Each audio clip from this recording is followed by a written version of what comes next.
We do have this webinar being recorded, and all questions can be held until the end of the webinar. You can submit any questions that you have to Dr. Dan through the chat box at the bottom of your GoToWebinar screen, and we will have them answered following his presentation. Please, Dr. Dan, go ahead. All right, thank you for putting this together. I appreciate it very much.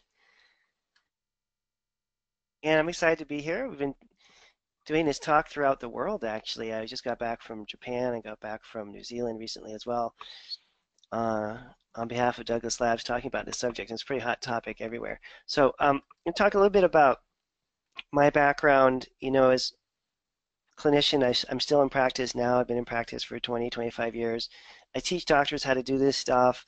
I see, you know, a couple hundred cases a year in my own clinic that are new. I see a couple thousand cases in the training programs that I teach, because part of the class is, you know, doctors submitting their cases. So I have a fair amount of experience now going through all these things.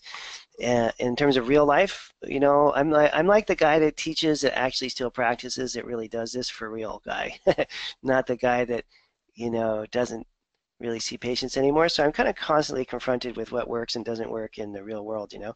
And as you all know, patients are getting sicker, things are getting worse. You know, there's some pretty serious problems that we're all up against as clinicians. And I think mitochondrial energy, understanding how to correct mitochondrial energy problems, you know, honestly, 25 years ago was a luxury. You probably could have skipped studying this stuff and done a great job in functional medicine. But now, with environmental toxin exposure levels, you know, at the place they are, and with the current level of, you know, environmental destruction happening, this is not going to slow down. And I think it's almost like a required understanding now just to run a basic functional medicine practice. You should really understand how to analyze and correct mitochondrial problems. And I think there's just going to be more and more of this happening. It's more and more important for us to learn how to do this stuff. So anyways, that's why I'm talking about it. I'm kind of late to the party on mitochondria too. You know, I was in practice for 5-10 years till I really got into this in a deep way. And in the last 5-6 years, I test every single new patient for mitochondrial function. Doesn't matter if they're 2 years old or 80 years old. It doesn't matter if they have an attention deficit problem or they have toenail fungus. I measure mitochondrial function on every single new patient. It's really an eye-opening thing to do. So I want to get into it today, talk a little bit about the science. I want to show you some examples. We talk a little bit about the products that you can use. You know, I guess understanding the origin of the problem first, and then talking about how we can resolve it and or at least improve it. So we're going to first look at exploring mitochondrial dysfunction, how it leads to low energy problems in the first place. Most common complaint I think almost all of us have in our practices is fatigue. So learning how to assess fatigue and free radical damage and measure oxidative stress. You can measure all this stuff on organic acids testing. So you're not guessing, you're testing. And if you know how to interpret the labs, it's like a X-ray of a person's mitochondria, quite literally. I'm sure when orthopedic surgeons first got their hands on X-rays and they could see broken bones for the first time, they're pretty excited. We should be that excited about the mitochondria because you can literally visualize it with an organic acids test. They're complicated to interpret, but I'll go through some of the basics here. Not too hard at the basic level to understand them. And then we'll also get into some of the B vitamins and single supplements that can reverse mitochondrial dysfunction. You know, what are they? What are the ways that you can do all this? And I've tried to put together a formula for you guys to help deal with these problems so you don't have to get really super complicated with your treatment programs. And then when I'm thinking about, you know, how to explain this to patients, how does the model actually work? You know, patients are coming in with symptoms. With mitochondrial issues, they could be overweight, they could be tired, they could be depressed. You know, there's many different problems. Of course, if your mitochondria are failing, you can have brain-related issues, cardiovascular-related issues. You can have, you know, fat-burning related issues. Lots of things can happen symptom-wise from mitochondrial failure. But probably the top three would be weight gain, fatigue, and depression. And then the question then is, you go back to like the origins of functional medicine. Well, what's the underlying cause of the mitochondria falling apart? And do the mitochondria just spontaneously combust? No, they don't. You know, they're responding to these different insults. They're responding to the drama and trauma of GI infections. They're responding to the damage from neurotoxins, from heavy metals, from chemicals. They're responding to chronic inflammation and all these kinds of things. So, and of course, they're also highly responsive to diet.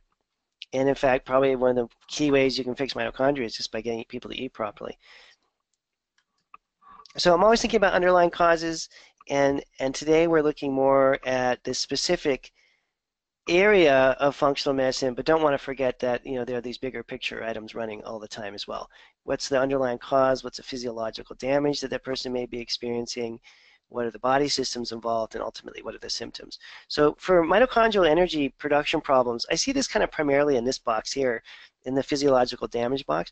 So the mitochondria take a hit because of the toxins, the infections, the stresses that people are under. But you don't usually see the mitochondria just spontaneously malfunctioning on their own. They're really taking the brunt of the problem. And then as we're designing treatment programs for people, just want to make sure that we're combining all the things that we do in functional medicine, understanding what the underlying cause is.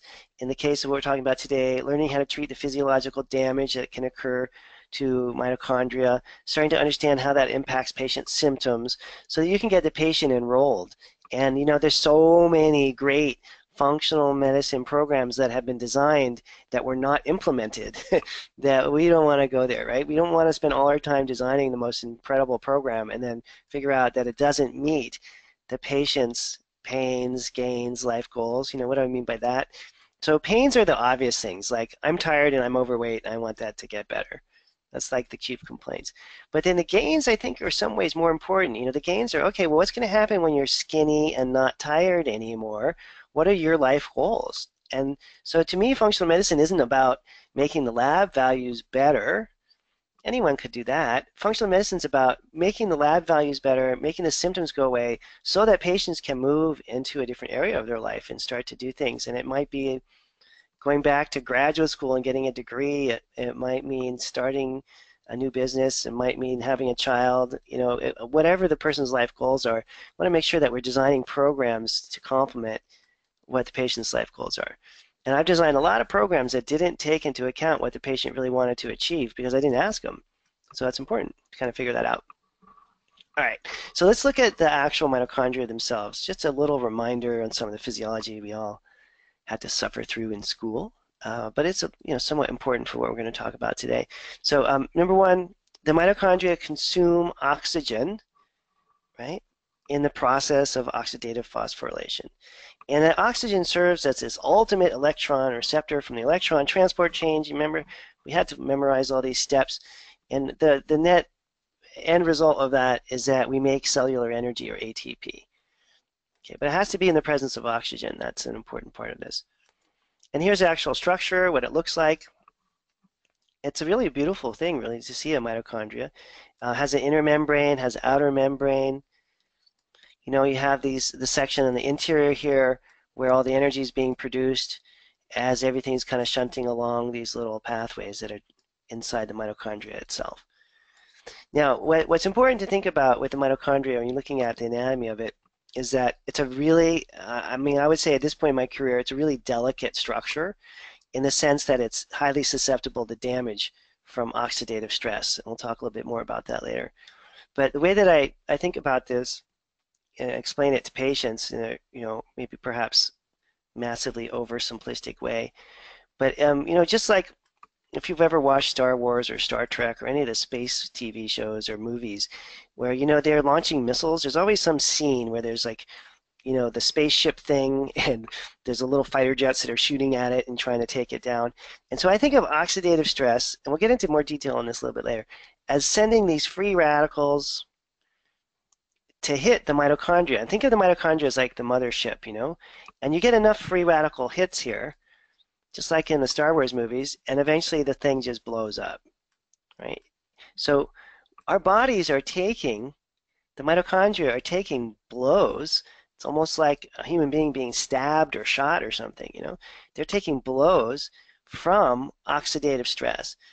And that's the primary determinant of how well these mitochondria can survive and function. If you have a ton of oxidative stress, you're being hit by a million little missiles here, then kaboom, the whole thing blows up, mitochondria don't function properly.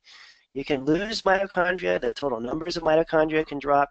You can have just wounded and damaged mitochondria that are just kind of limping through life not making enough energy for you. So again, it's a very delicate structure and really wasn't designed for exposure to the 82,000 environmental chemicals that we're dumping out every year right now. Okay, this is a antiquated system in a way that's not really prepared to deal with the toxic burden that's hitting it. So you have the inner membranes, the increase the surface area, and again, this is electron transport chain stuff. It's where the ATP is produced. And you know, the more healthy you are, the more this system is going to function. You can see here a healthy and unhealthy mitochondria. They physically are damaged or destroyed. You know, that's the interesting part about all this. And then again, within the mitochondria, we're making ATP. We're also generating, you know, in the process of generating energy, you're going to kick off some potentially stressful, you know, processes. But in general, you know, if your diet is pretty good and you don't have a ton of oxidative stress, this whole thing kind of balances out. But where things start to go south is when the way that we produce energy starts to fail. Okay, and all of this is happening again. I'll show you some easier diagrams, but just to refresh your memories, based on how we're breaking down sugar, right, or for fuel, and then converting that into, through the Krebs cycle, into ATP. And if you remember all the way back from school, once you've taken this glucose molecule and you've broken it down and all these processes have gone on, you're netting out, you're gaining, you know, 30-some units of ATP per molecule of glucose. And that number is important to remember. You know, 30-something units are gained per molecule of glucose. It's a very efficient and good system. Of course, you're kicking off some oxidative stress, etc., free radicals in the process of making energy, but not enough to cause a problem, obviously, in a healthy person. So you're generating somewhere around 36 to 38 molecules of ATP per molecule of glucose. And that's a normal healthy person with lots of energy. And you're extracting that through the breakdown process, this catabolic process of glycolysis using the Krebs cycle, etc. And here's a breakdown of the physiology here. Now, the reason why this is important is not like to relive the nightmares of biochemistry classes that we all had to suffer through, you know, when you're trying to get a good grade. But the reason why this is really important is because we're measuring these things with organic acids testing. We're measuring pyruvate. That's why pyruvate's important. We're measuring to an intense degree acetyl-CoA and how that is functioning. We're measuring each aspect of the Krebs cycle. So just a basic refresher on this probably would help. So when you see the labs, you realize, oh my gosh, we're actually testing for each one of these functions. Now, things can go bad pretty quickly, and of course they do with the patients that we're working with, otherwise they wouldn't be coming in to see us. And so in the presence of oxygen, certain things happen, and then without oxygen, other things happen. Okay, we'll look in detail on that in a second. So the Krebs cycle itself, again, we're talking about making energy from food, right? When you think about it, you know, plants are out there living their plant lives.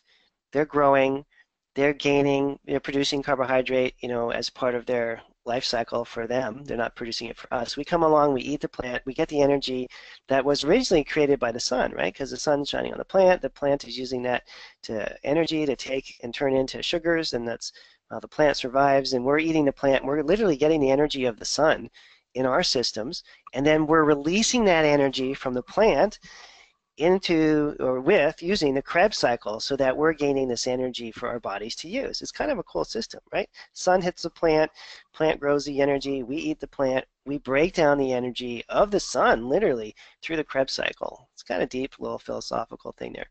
Now, and when that's working well, we have great energy, we have great sex drives, we are not depressed, we are happy people, we are slender and slim, you know, we are not depressed. We are part of nature and we are happy, okay? And when that is not going well, which is like the bulk of the people that we work with, you've got problems. Now, one sort of distinction, and just to sort of dramatize this a little bit, you can see it's with the Cori cycle versus the Krebs cycle. So the Cori cycle occurs during stress physiology. Krebs cycle happens during normal physiology. And we're going to, again, look at measurements for the Krebs cycle in a minute, but I just want to just briefly talk about the Cori cycle. So what happens with the Cori cycle is lactate ends up being resynthesized into glucose in the liver. So it can be used by tissues that are going through repair. So now this is an emergency system. This is an emergency backup system because we're making energy now at a net loss of 4 ATP. At a net loss of 4 ATP. And if you're doing organic acids testing, as I do in all patients, you just want to make note that there is something what Dr. Richard Lord calls a hypometabolic state. This is really, really important. So these are those patients where you run the organic acids and all the markers are really low. And you're thinking, that doesn't make sense. How can these all be low? I know that when they're elevated, there's a problem, but what does it mean that they're low? So if 6 or more of the Krebs cycle related markers are low, you've got what we call a hypometabolic state. It means that person doesn't even have enough mitochondria to make energy. Or the mitochondria that they do have are so damaged, they're not able to produce normal amounts of energy, so you're seeing really low markers.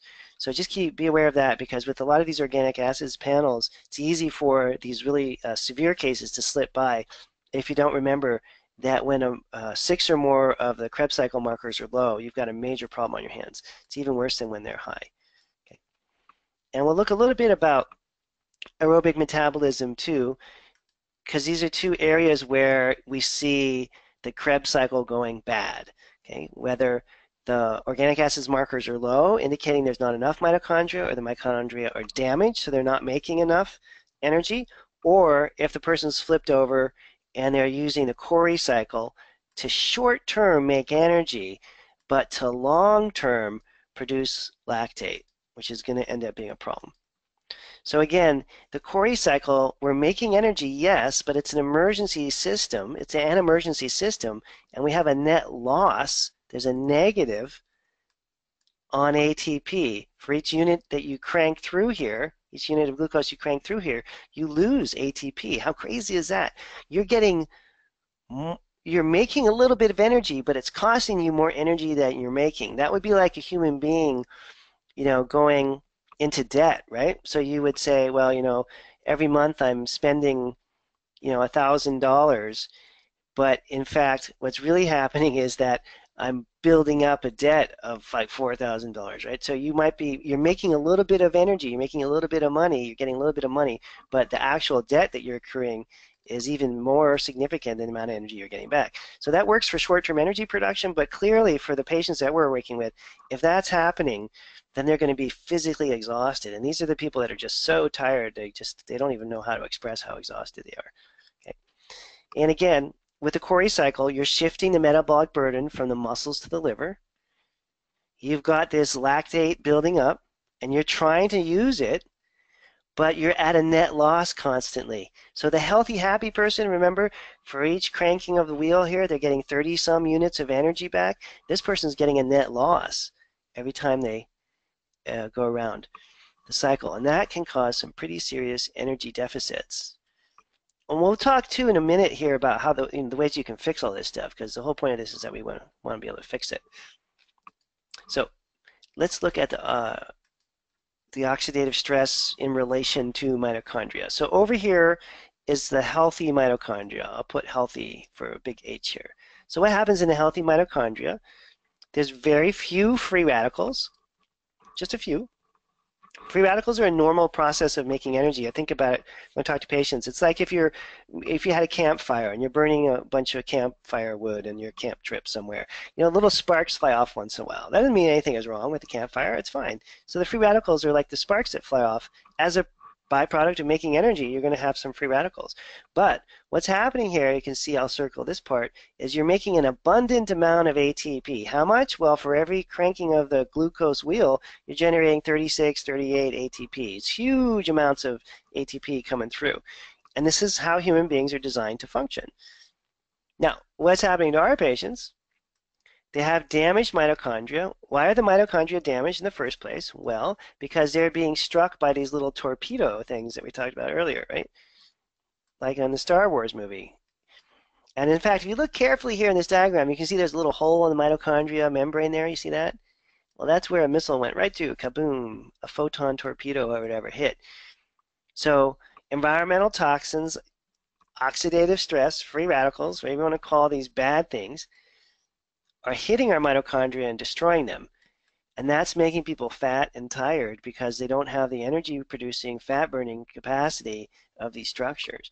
And this gets really bad. You have what I've referred to as hypometabolism, meaning that there's not enough mitochondria, and the mitochondria are so damaged, you're not even registering on the organic acids test results. Okay, it's so bad that this is just taken to an extreme. And so again, the mitochondria that's damaged, free radical damage is here, ATP supply shrinks. Now let me just mention one thing as an aside kind of, which is that when you look at the lab work, let's say that you have a healthy person who's an athlete. They make a ton of energy because they're working out all the time. So their markers can come bump up a little bit, and that could be normal. What we're really concerned about is when people have sky-high markers on the organic acids test, or if the markers are extremely low. Either of those cases, you're going to, be looking at someone who's in a little bit of trouble here. Okay, so let's look at what we're talking about. And, I think about, there's never one thing that's going on with people, And so I think of three different types of fatigue. I think of fatigue related to adrenal hormone production and thyroid hormones, all the different hormone-related issues. I think of fatigue also as related to brain chemistry imbalances, especially excitatory neurotransmitter problems like with dopamine, epinephrine, norepinephrine. And then think about energy production in relation to mitochondrial energy. So this is just one aspect of a basic workup, but an important one, and I think often one that we miss in the hubbub of practice. Now, for the actual test results themselves, we're talking about organic acids. And what are these organic acids? They're the intermediates or the end stage metabolites of energy production, the ones that we're focusing on today. And there's some of these organic acids, and I can show you on a test here, that indicate that the patient is actually overly acidic, which is a nice thing to know. And low levels of organic acids typically implies there's not enough amino acids to run these reactions, or there's not enough mitochondria in the first place to run these reactions. So there's a depletion of the mitochondria. What Dr. Lord tells me all the time is, by the way, Richard Lord, those who don't know him, he's one of the founders of the lab company Metametrics, which is now Genova. He's the scientist that developed the organic acids testing originally, and he's become my sort of personal mentor lately, which is great. But Richard describes it as a retraction of the mitochondria, right? They're just weak, they're damaged, they're on their last legs, so to speak. And so if that's happening, you're going to have a really tired person. They can't make energy in the mitochondria. We talked about the efficient production of energy. That 38 units of ATP is eluding them. And God forbid they're in the Cori cycle where they're getting a net loss of ATP. Those are the really exhausted ones that can't even walk up a flight of stairs. They could also have a depletion of brain chemicals. They could also have a depletion of the hormone system. So we don't want to forget about these other issues. But obviously for today, we're just focusing on the mitochondrial part. And I find, what's interesting in my practice, because I used to be, for a long time, I was like the adrenal guy, and I just did adrenal programs with everybody for 10 years. That was my whole shtick. And now, for the first time in the last year, the sales of my mitochondrial boosting supplements have far surpassed the sales of my adrenal-related products. Not to say that the adrenals and the stress component are not important, but I think, if I'm right, I think because environmental toxin exposure is increasing, the mitochondria are becoming a bigger and bigger problem. And whereas 20, 25 years ago, emotional stress and blood sugar-related handling problems and things that I classically think of as hormonal negative inputs, were more dominant, I do believe that, we're just in a generation now where understanding how to treat environmental toxin exposure ramifications like damaged mitochondria is going to become more and more important. And I would guess, based on the way that we're heading right now in the world, that this is going to become the important thing, the most important thing for us to learn how to treat. So we want to get a little bit out ahead of the curve there and try to figure out these things before we're in a crisis point. So there's there's a whole series of these markers. Let me just skip around for a sec here just so it's clear. You can use fat.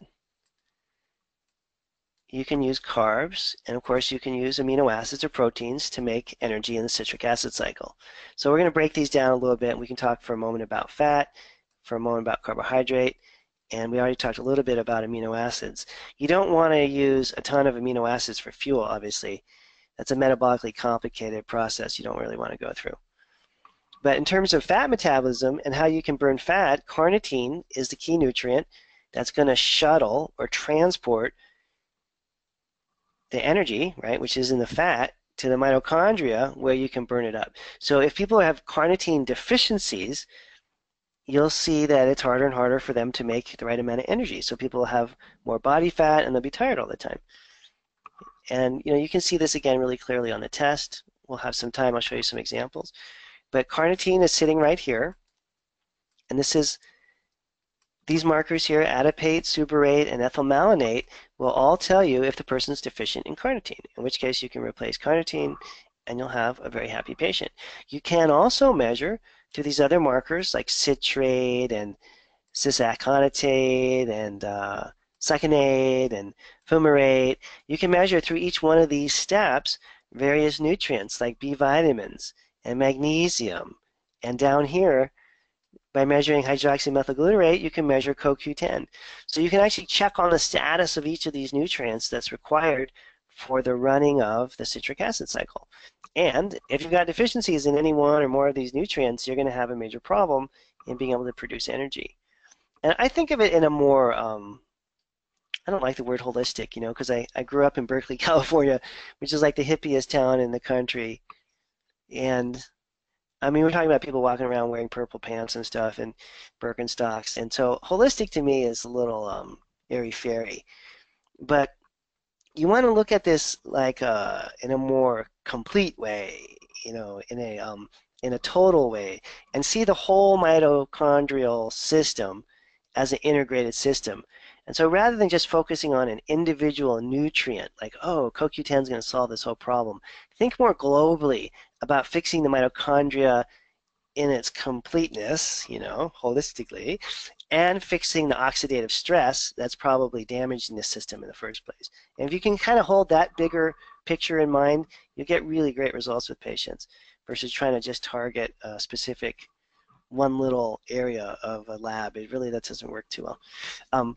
However, the wonderful thing about these tests is that they measure each aspect of the citric acid cycle, not only the carnitine and the carbohydrate metabolism, but within the citric acid cycle itself, you're able to track all these different things. It's a miracle that you can even do this stuff with a lab. I mean, why not test someone's mitochondria? It seems like a pretty basic and important thing. So if you see 6 or more of these energy markers low, then you start to suspect hypometabolism. And that includes the B vitamin markers. Okay, so we also measure B vitamin markers as part of this overall assessment because, as you know, the B vitamins are really important for making energy. And again, if you see this section of markers on the test all low, that's pointing towards someone who's got a problem with a hypometabolism, meaning that they don't have enough of these mitochondria present and functioning well to register. So B vitamins are a potential solution for a lot of these deficiency-related issues. If their metabolism is damaged, you need to take a little bit more work than that on probably. And then there's some key nutrients that show up in a lot of these tests really frequently as being related to energy production and also being really common deficiencies. So I singled out 3 of them here that I think are just sort of must addresses, must know abouts. B6. I basically use B6 with every patient, just as a part of a multiple B vitamin complex thing. B12, same thing. I give every patient B12 in a multi. If the labs show that they need B12, we crank the dosages up quite a bit more. And then magnesium. So B6, B12, and magnesium seem like pretty essential for anyone with energy deficit problems. If you're getting into organic acids testing and you're measuring these things, then you can get much more specific about them, dosages. But those are 3 sort of general off-the-cuff things that you pretty much always want to be using. So I want to show you a little bit, and I have a sample lab or 2 here I just want to show you real quick. sorry, it's not part of the PowerPoints, but let me just pull it over here. It's a little last minute thing I want to show you. So you can see how this actually plays out. And here's an actual test.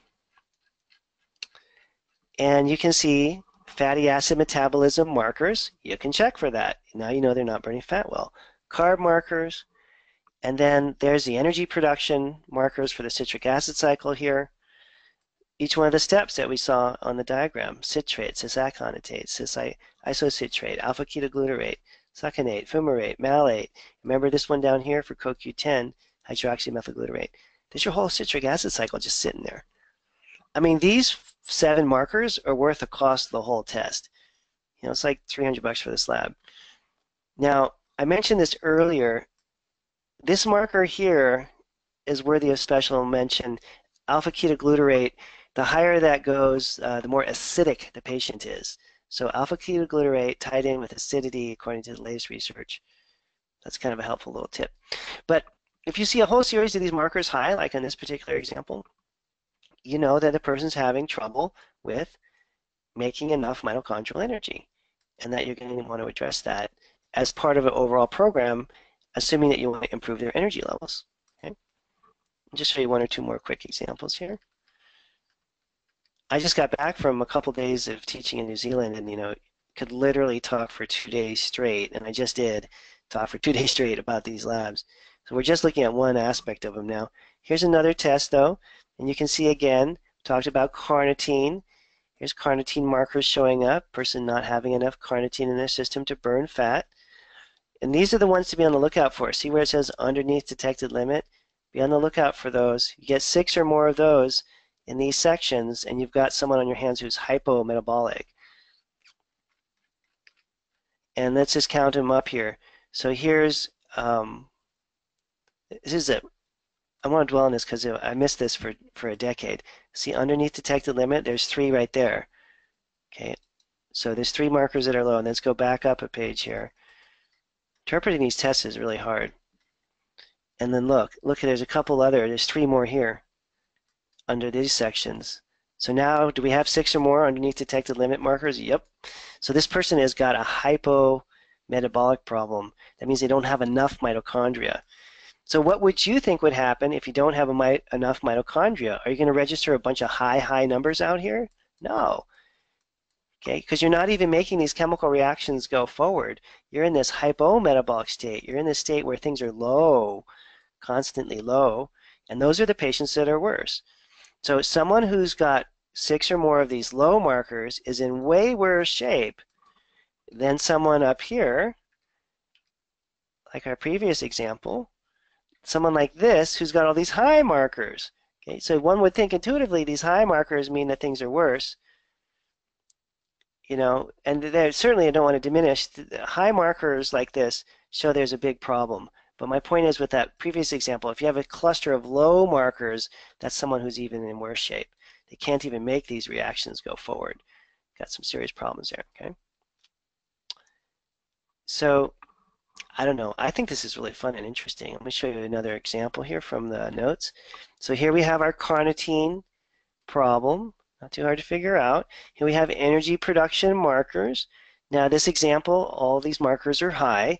So this person has got problems with their mitochondria, but at least they have some mitochondria to have problems with, right? This could get worse.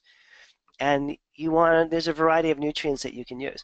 So what I would highly not recommend, you can even say highly not recommend, what I would highly recommend you don't do, maybe that's a better way of saying it, don't take these at face value and just give a person some arginine and CoQ10 and keep your fingers crossed that this is all going to work out. And I made that mistake. Some of you may have made that mistake before. I made that mistake for like a decade. I'm not exaggerating. I would take these tests at face value. I didn't understand we're supposed to be interpreting into these labs or understanding a deeper level of what the lab is implying. And so when you see a series of markers like this that are messed up, remember, I'm going to skip around a little bit. I'm going to go back to this earlier diagram. When you see a series of markers like that are messed up, it implies that this step and this step and this step and this step, and there's many steps that are off. And you don't want to just provide individual nutrients that just deal with one little step and hope this works out. You want to address the whole mitochondria, The entire structure should be addressed. And there's little bitty things that you need to do, right? So you need some CoQ10, but you for sure need some magnesium. You have to have the B vitamins. And if you give them as individual nutrients, number one, there'll be so many bottles of stuff, no person would want to do it. And number two, you're most likely going to miss a little cofactor or not get a complete program. So the way that I think about this, when you have multiple markers that are showing up, it's just like if you had a chain, right? Because this is a reaction, citrate goes to cis-aconitate, goes to alpha-ketoglutarate, goes to succinate, right? Each one of these steps in the biochemical pathway, it's like the links in a chain, like if you had a bicycle chain. If you have even just one link broken, the entire chain is pretty much useless, right? So if you have even just one marker, like let's say alpha-ketoglutarate, that's positive, you're probably not going to fix this entire system just by addressing that single marker. You want to address the mitochondria and energy production systems as a whole. Now, if you want to get fancy, you want to add specific products, you can do that too. But in the beginning, at least, I don't know, to me it's like the first 10 years of doing this stuff, it's probably smart to just give all the things that you need to make the mitochondria work. So we have this product, Douglas Labs, has just put together. I guess under my direction, I kind of helped design this thing. And it's basically, think about it as like a multivitamin for the mitochondria. It's the stuff that the mitochondria needs to make energy all crammed into one pill. So you're not wondering if you've got enough B1 and B2 in your patient's program. You're just giving this product and trying to figure out how many of these a day should they take. Should they take 2, 3 times a day? If they're super sensitive, maybe 1, 3 times a day. If they're an athlete and they want to perform higher, maybe they take 3 right before they do a workout. The really chronically fatigued patients, maybe you take as many as 3 twice a day. Okay, so rather than having to figure out the complexity of the lab and interpret every little detail, you just have to figure out how many of these per day does a person need till we kick in their energy systems. And if you want to then add to that, some extra CoQ10 or some extra B6 or something else that they need based on the lab, you can use this again as like a base formula for mitochondrial repair and then stack on top of it additional support as needed. That's kind of how we have this set up. And this can make a really big difference for people. This is not a subtle kind of thing. So what we're talking about when we're talking about make a big difference, people should notice that their energy levels are better. If people are living in chronic pain, they should notice that there's some less pain going on. They should be able to handle more exercise. Someone who's already in good physical shape, who takes 2, 3 of these right before a workout, should notice that they, recover better and perform better during their workout. So for post-exercise as well as for, working out. People will start to burn body fat, although I'll have to put a caveat on that one because if they have a hypometabolic problem, then this isn't enough. You need to get much more into depth. Fixing the hypometabolic patterns are complicated, right? It involves all kinds of other things. But for the average person who's not extremely overweight, you'll start to see weight loss with these kind of programs. Certainly you'll find energy levels perk up and there's more sort of a sense of a joy of life and whatnot. And you might also use some of these products like Minotone as just a general preventive, maybe the person just wants to make sure they're taking care of their mitochondria, or they know they have a genetic history of problems with mitochondria that have shown up on labs in the past, and they want to just make sure that things are staying in a good place, on a preventive basis, that kind of thing. So many, many uses for it. In my practice, it's almost primarily, almost exclusively related to fatigue. But just you'll see other things that are happening in regards to working with these nutrients as well. So let me just show you another minute on the lab so you can get a little re-familiarize yourself. So remember, I'm going to show you the structure here. So remember, here's the structure. We're talking about the mitochondria and how it's making energy, or ATP. And then we're worried about 2 things. We're worried about, is it making enough energy? Yes or no? And what are the free radical levels like? Is there a lot of oxidative stress that would put the mitochondria at risk of damage? Okay, so oxidative stress, mitochondrial energy, and I'll show you real quick here on the labs how that plays out. So here we have each step in the citric acid cycle here. Citrate, cis-aconitate, isocitrate, etc. You can see this patient has problems with a variety of them. 1, 2, 3, 4, 5 of those are an issue. Adipate is also a problem. They have a carnitine issue, so you can see these are a problem here as well. So carb metabolism. So pretty obvious, just looking at the red zone here, that this person has a problem with their mitochondria. It's not functioning well. So then the million-dollar question is what can you do about it? You can use mitotone to start to restore energy. And then the $2 million question is, well, why did that happen in the first place? And so you go down on the organic acids profile and you look at the mitochondria, the oxidative stress markers. And you see that they're both elevated, as this patient's are. Now you're starting to tie things together. Not only are you going to work on the mitochondria, but you can see there's a source of oxidative stress coming from somewhere, you're not sure where yet, that's hitting the mitochondria, and you're going to want to correct for that. So that means they are also going to need some antioxidants. You're not going to get away with just that one product. There's a lot of oxidative stress. You want to knock the oxidative stress down. In a way, by reducing oxidative stress, you're reducing the damage that's happening to the mitochondria in the first place. It's kind of handy. These are big, I've become kind of personally obsessed with these tests lately. There's just so much information on them. Now you're thinking, okay, well, I know the mitochondria are damaged, and I know that oxidative stress is an issue. Why is a person under oxidative stress? In general, this seems to divide between functional medicine doctors between probably two main categories. One being that oxidative stress is generated from gut infections and bacterial overgrowth, parasites, etc. in the gut, and foods. And the other is that oxidative stress can be generated from environmental toxins. So just as a little teaser here, you can see the detox markers or toxicant and detoxification markers. 4 of them are extremely elevated, so this is a highly toxic person. So it could be that toxins are causing oxidative stress. However, we're looking at these bacterial markers in the gut, and you also see a bunch of bacterial markers here. So in this particular person's case, you could argue it either way. There are gut-related issues that would cause oxidative stress and liver-related issues that would cause oxidative stress.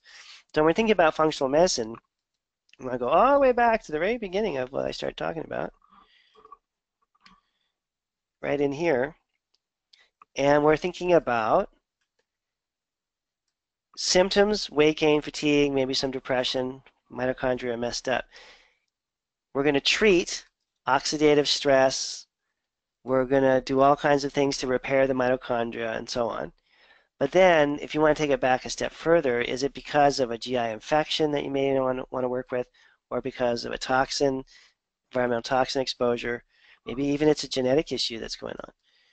So you may not get every single answer, on an initial lab, but the one thing that's really nice is you can, even before you know exactly what's going on, you can start to treat the symptoms of weight gain and fatigue by getting the mitochondria working better, creating a little, I don't know if loyalty is the right word, but a little trust with the patient. They're starting to feel better, giving you some time to dig around and find out, hey, what is going on with GI infections, what's going on with toxin exposure, what are the real genetic issues in this case, so that even though you're getting the person to feel better in the beginning, you're also digging deeper into what the underlying cause is.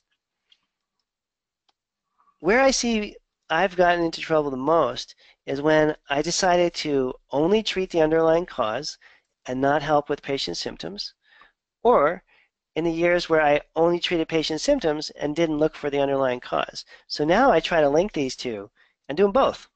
And I find that I can run treatments addressing underlying cause and symptoms simultaneously.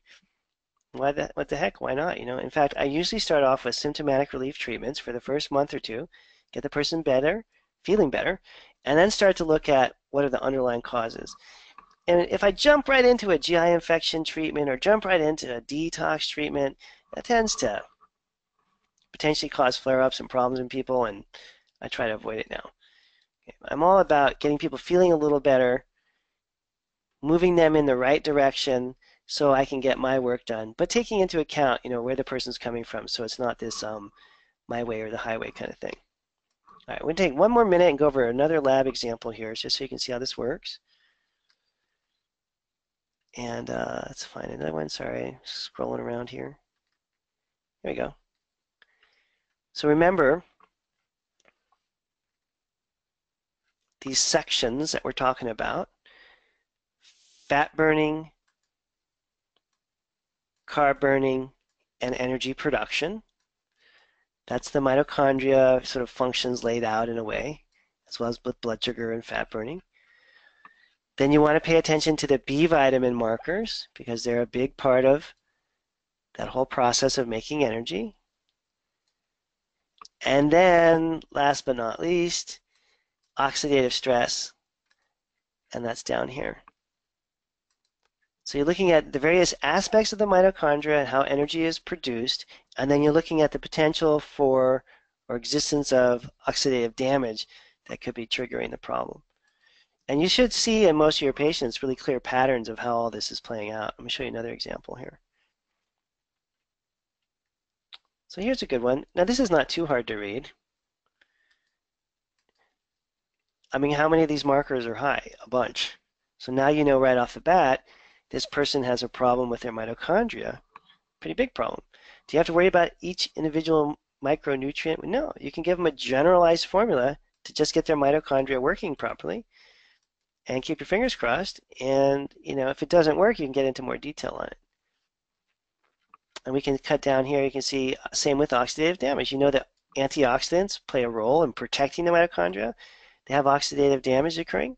They're going to need some antioxidant protection. So now you got a mitochondrial support product like Mitotone plus some antioxidants. If you want to get really fancy and complicated, you could say, well, some of this may be coming from their liver or from their gut. So I want to do some liver support or some clearing up of the gut bacteria as part of the program. So you can kind of stack these things on top of one another. The Mitotone by itself to get the mitochondria working. You can add to that antioxidants if the markers show that they need it. And if you want to get to more root cause issues, you can look at liver detox capacity, bacterial overgrowth. And again, you see a lot of this on the labs. 100% of my practice is just based on treating labs. That's really all I do. I'll show you one more example and then we'll open it up for questions, okay? Same, I mean, how hard is this, right? You start to see patient after patient, these patterns are pretty similar. Bunch of high markers, you know that their mitochondria are not working well. Specifically, there's something with carnitine here, some blood sugar related things. Of course, you want to do dietary advice as well. But you can see these clusters of mitochondrial dysfunction that are significant. And then the next thing you might do, you'd see the B vitamins are an issue as well. Again, you want to treat B vitamins as part of this. They're in the formula. And then look at the oxidative stress. It's high. That's because the oxidative stress is damaging the mitochondria. These aren't like coincidences that I picked these labs. These are just random labs my staff picked, right? The oxidative damage is causing the mitochondrial dysfunction. That's why you see these patterns so consistently. In fact, there's a radical theory that came up the other day in one of the teaching calls I was doing. We need a certain amount of oxidative stress, right? Oxidative stress isn't bad. It's just bad when it's high. If you had no oxidative stress, you wouldn't be making energy. You'd be in really trouble, serious trouble. So a little bit of oxidative stress is good for you. And now you're wondering, well, where is all this coming from? You want to go into more root cause type stuff. You can see this patient, like some of the others, major liver problems. So liver problems with toxicants, lack of glutathione, a buildup of environmental toxins, heavy metals in the body tissue, causes oxidative stress, and in turn that damages mitochondria. Pretty obvious 1, 2, 3 kind of connections, okay? All right, so I'm going to open it up for questions in the last few minutes here. If you guys have anything you're wondering about, I'm going to end it on a product item here as well. There, Mitotone. Great. Thank you, Dr. Kalish. That was really, really interesting. I almost missed biochem in school, but not really. I was like going through it all over again. I know, I was one of those nerdy people that actually liked biochemistry. It's pretty sad, but I did actually. I took extra physiology classes just for fun. That's how that's how sad my life was as an undergraduate. People were out drinking and smoking. I'm like, I'm gonna take another physiology class. This is really interesting. And it's lasted all through your life, But in my essentially. defense, one thing in my defense, the science, I went to this place called Antioch College in Ohio, and the science department people had the best field trips. Like they would all hop in a couple of vans and drive to Florida and do really cool things and boats, and so and there were maybe some cute girls involved in all that too. So there, it was definitely like the happening crowd as well. It was like the nerdy kind of cool science people. Yeah, they're crossover for sure. Yeah. We have a question. This one's from one of our attendees. She asked, what is the best treatment that you feel for SIBO works well? Oh, for SIBO. Mm-hmm. Oh my gosh. That is a very challenging question. How can I answer that? Let's see. I don't think there really is an answer for that, maybe is the answer. And I think that figuring out to what extent SIBO is a real underlying cause of a patient's problems is pretty complicated, and that it's easy to, well, and I don't know, anyone who's been doing this for a while, that there's so many cases of SIBO treatment that just don't go well, The person's treated with rifaximin, which is an antibiotic for a couple of weeks, or they're treated with an herbal program, and, it just keeps coming back. So I think oftentimes SIBO is kind of coupled with and combined with other issues. Could be a common one that's missed a lot is simply a gallbladder problem. When we were just reviewing the research on this a few hours ago, if you don't produce adequate bile, the bacteria in the small intestine are just going to 100% of the time have a field day and overgrow. So, when you see a SIBO case, you need to kind of extract out whether there's a gallbladder problem, whether there's a problem with digestive enzymes, whether there's some other bug like a parasite or yeast overgrowth, and try to treat that whole entity. Very interesting. Yeah, it does sound like that's a complicated answer, just left for the individual patient. Here's another one. Do you have a late-stage Parkinson's protocol? But these are hard questions, you guys. Hard. So I have worked with a lot of Parkinson's patients, and I have, in some cases, been very successful. But when I really stepped back and I looked at it, I was helping maybe 1 or 2 out of 10 Parkinson's patients. However, when I did help them, the results were so dramatic that another 20 Parkinson's patients would come in, And what I ended up doing about 4 or 5 years ago is just no longer accepting Parkinson's patients. Number one, because I'm a chiropractor by training and I can't adjust medications. And if you're going to work with Parkinson's on nutritional programs, I think it's much better done by an MD or perhaps an MD and a naturopath who are in the same clinic together, because as the patient improves, the medications have to be adjusted accordingly. And so I gave up on that. And not to say that it's not a worthy endeavor, but and I think there's 2 major treatment options that I saw with really wonderful results. One is getting rid of all the environmental chemicals and heavy metals and stuff that can damage the dopamine portions of the dopamine producing neurons in your brain, and then using amino acid treatments to really help flood the brain so that it can start to have something more akin to a normal neurotransmitter function. But then it needs to be combined in many cases with medication, so it's it's a tricky area. Okay, thank you for that answer. There's another question. A patient mildly depleted with B vitamins and definitely has mitochondrial compromise. How long before the mitotone begins to increase their levels, and what kind of time expectancy should we expect? Yeah, so you should see people feeling better in, I would say, 3 weeks, 4 weeks, something like that. And then I retest organic acids every 6 months. So that at the end of, I basically set up a 6-month program. Hey, here's your test.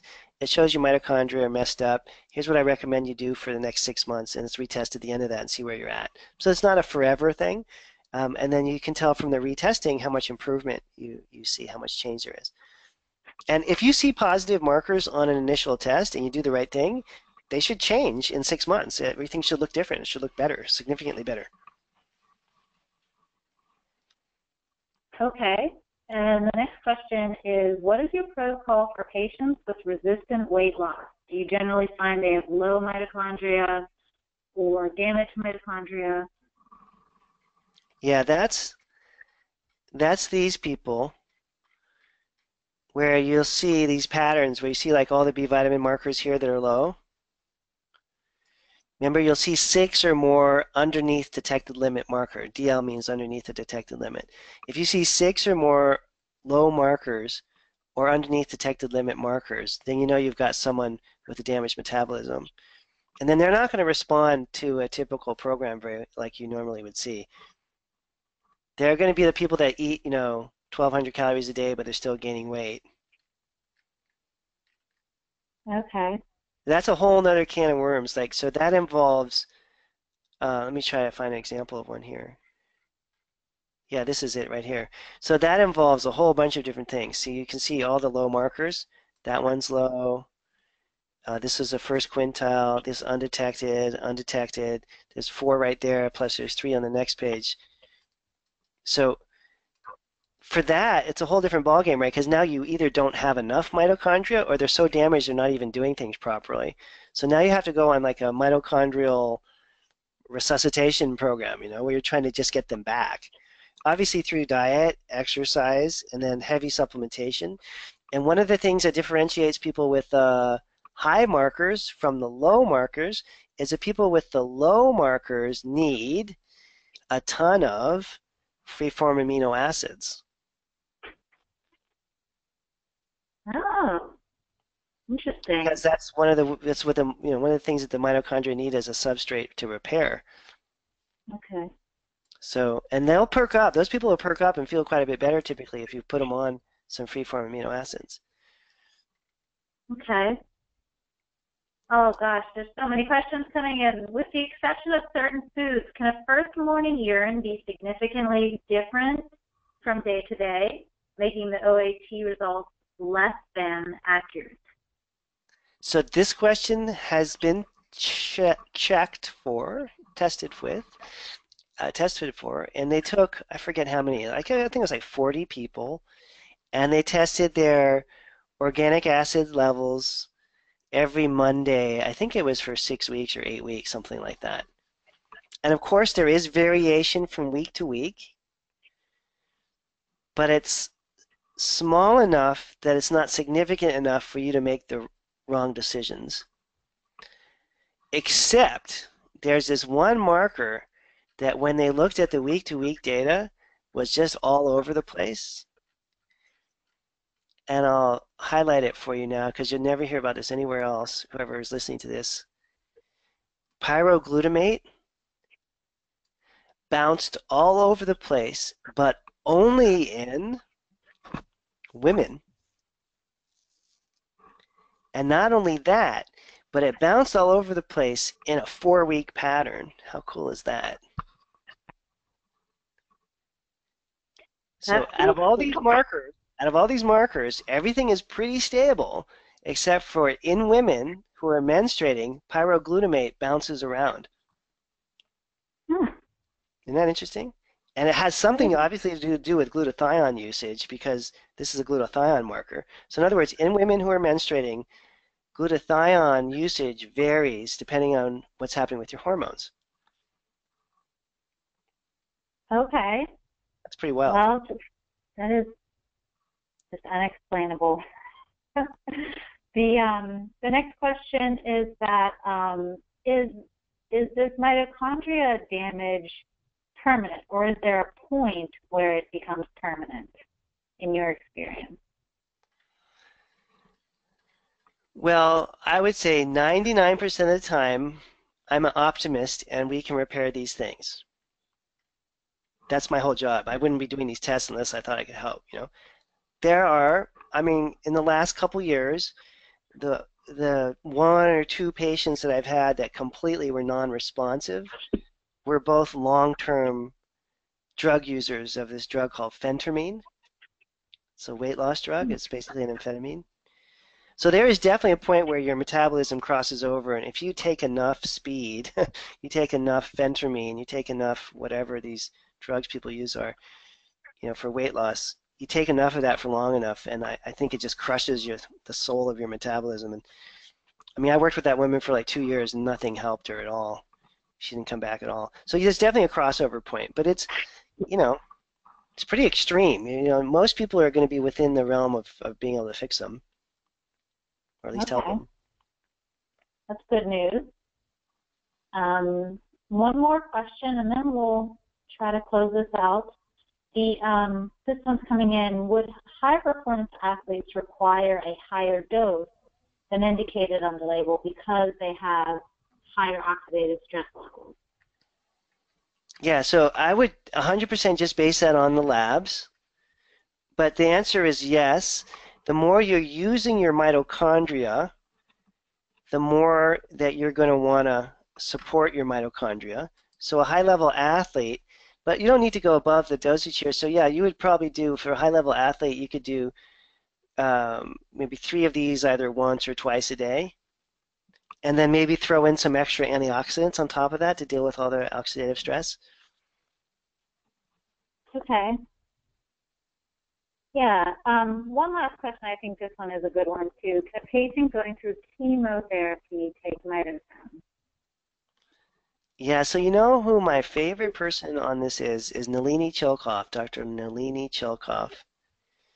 And she just gave a lecture for my whole community, my doctor community, where I do the training programs about these exact questions.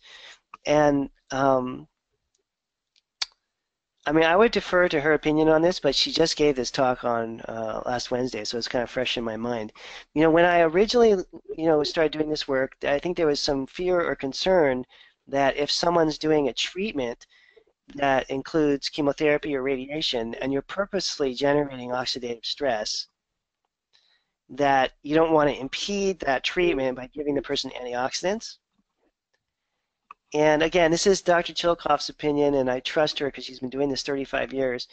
She basically said that, the amount of support that we give people with antioxidants is so laughably low compared to what happens with chemotherapy and radiation treatments that there's no risk in giving people these kinds of supplements while they're going through cancer treatment. Although you have to, and it's really incumbent upon us to coordinate it with the oncologist. So you have to have an oncologist that's on board in order to do that kind of thing. If the oncologist is not on board, then the patient's put in an awkward situation. You don't really want to do that. It's probably not worth it. Okay. Thank you for answering all those questions. This is the end of the presentation. I just want to say thank you so much for your knowledge and sharing this to inform us about this very important topic. We do have this recorded, so at the end of this, we will upload this to our Douglas Laboratories website, and tomorrow in 24 hours, everyone attending the webinar will get a coupon code that's good for 30 days, I believe, that can be used on the Douglas products, and free shipping, I believe, as well. So thank you again, Dr. Kalish, and everyone have a great evening. Appreciate it. Take care now. You too. Thank you. Goodbye. Bye.